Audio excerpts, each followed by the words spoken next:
بسم الله الرحمن الرحیم. سلام دوستان عزیز، عزیزان محترم، بیننده های خوب تلویزیون خودنک در صفحات یوتیوب و فیسبوک.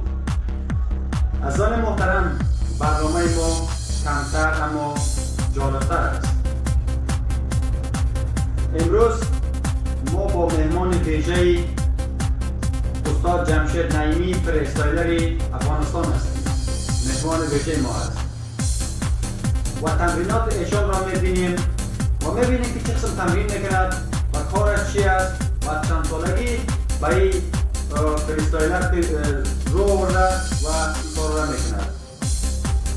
جمشید نعیمی از ولایت کاپیسا میباشد و مدت 12 سال یا 13 سال است که فریستایلر است و تمریناتی که انجام میده به تمام جهان چالش داده و میخواهد که ثبت گینس شود. تمرینات چه ببینیم برمیگردیم.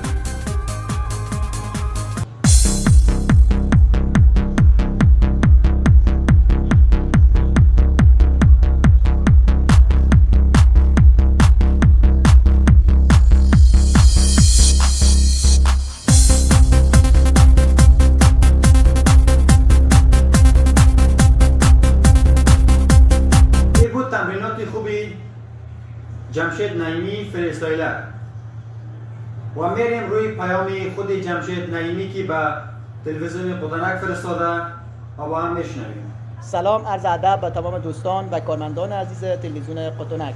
جمشید نعیمی هستم از ولایت کاپیسا. از 5 سالگی فوتبال آغاز کردم و بنابر مشکلات اقتصادی و فوتبال خود ادامه نتوانستم بدم. مدت 2 سال است که به کشور ایران مهاجر هستم. مدت 1 سال می شود که فوتبال خیابانی را شروع کردم که خوشبختانه می توانم رکوردهای گینس بسازم و ساختم و باید فیلم‌های من در گینس ثبت شود. و تشکری خاص از نقیب الله توکلی رئیس نشرات تلویزیون خودنک.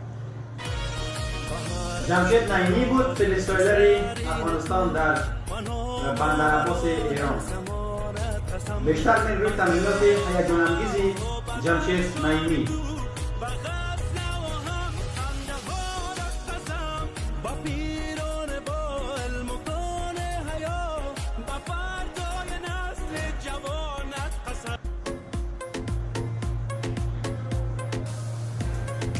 حرکاتی که جمشید نعیمی انجام میدهم خود جمشید به همه جهان چالش داده که اگر کسی بتونه به این حرکت‌های من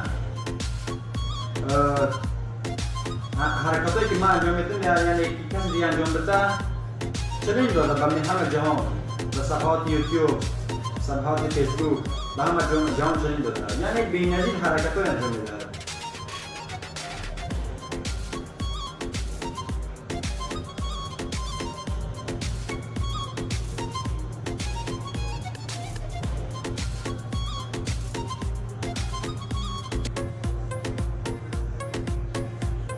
خب عزیزان محترم، برنامه ما امروزی ما این بود.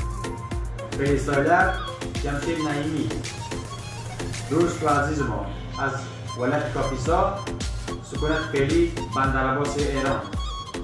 عزیزان محترم، این بود برنامه امروزی ما در تلویزیون خودنک در صفحات یوتیوب و فیسبوک. تا برنامه بعدی شما را به خداوند منان می‌سپارم.